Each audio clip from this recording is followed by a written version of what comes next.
so I'm back, and today we're going to do the first of the top 10s of my favorite Transformer characters.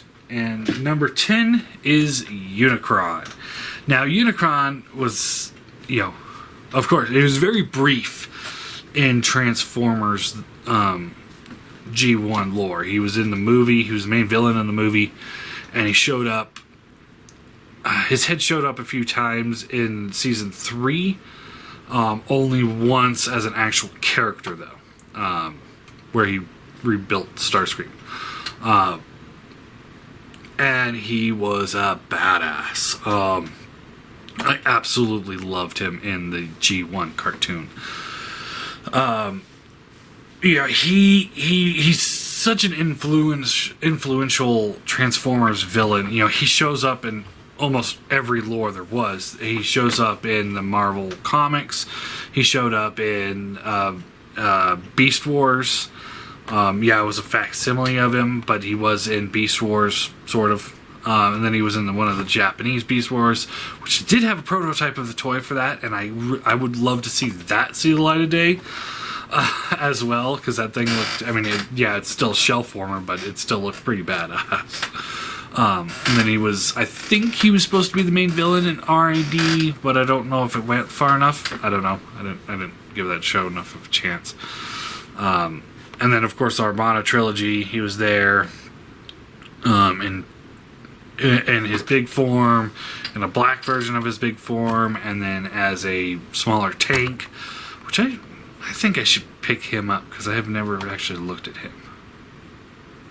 And then, in Transformers Prime, he shows up, and then in the live-action movie, he shows up. But all in all, he never really hit the same level as of badassery as in the G1 movie, voiced by Orson Welles, in his last performance. Telling Megatron that it pleases him to be the first to summon him, and creating Galvatron, Cyclonus, and the sweeps, and then the scene at the end when he transforms into the giant robot. I remember, my eyes when I was a kid looking at that. It's like, oh my god, and.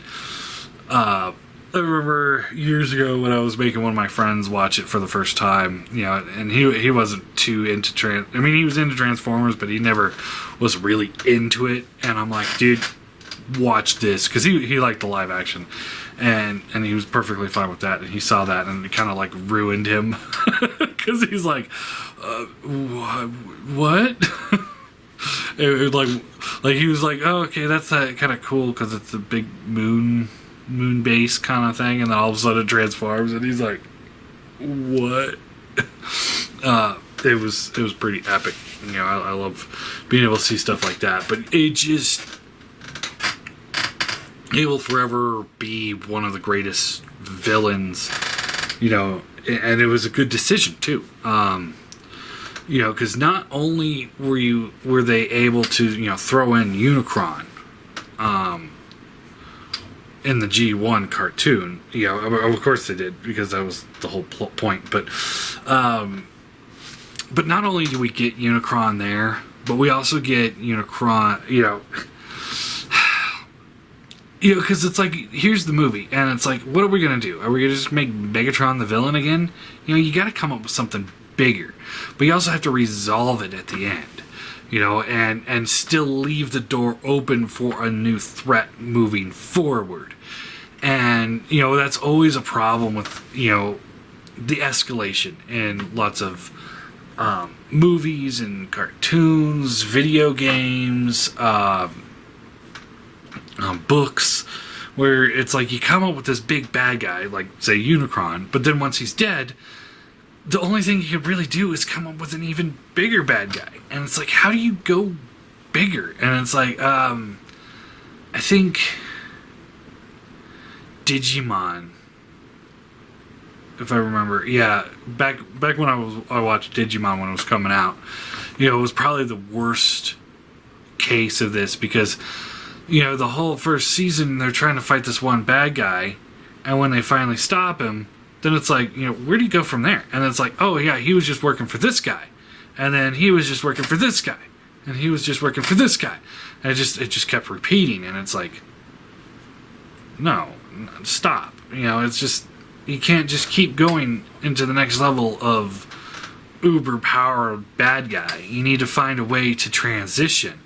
And that's why Unicron was so good, because it transitioned. Not only did it create Galvatron, but they don't really focus on fighting Galvatron in the movie. Yeah, he's a villain in the movie, but they don't focus on it, so that once Unicron is gone, now they can focus on fighting Galvatron, and then we get the whole characterization of Galvatron moving forward. It's a super-powered Megatron, and, so it's like, Optimus and Megatron were always about here. Optimus is a little bit higher.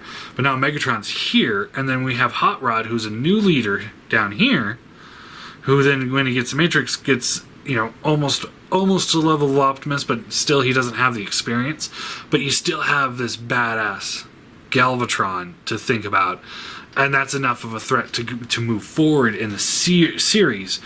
It was just a good way to have this massive villain who's just like on the scale of epicness, but then transition into something that's more workable, and that being Galvatron. So it's like they did that perfectly, and there's no way to.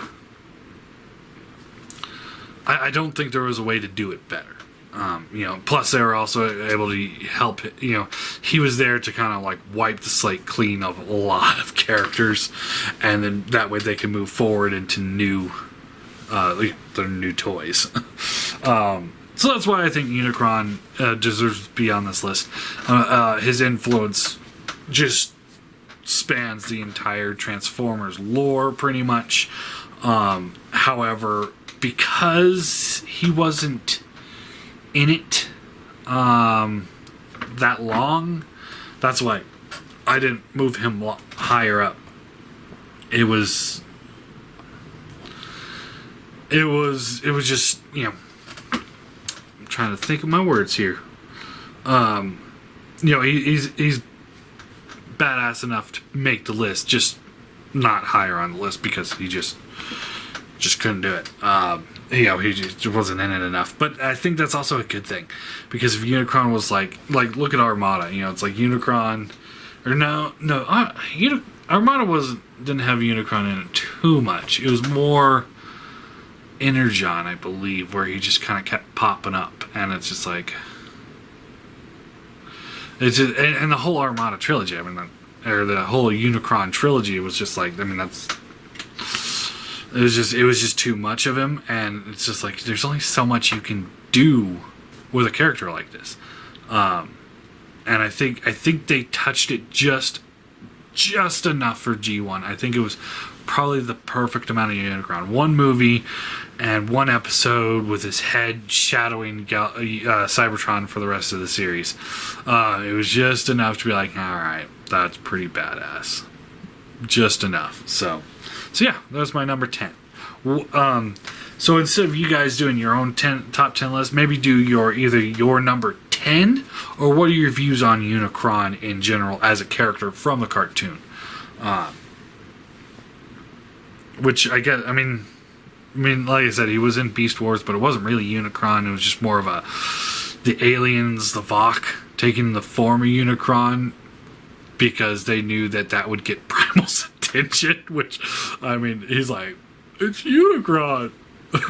He was just about freaking out. But that was pretty epic. So yeah.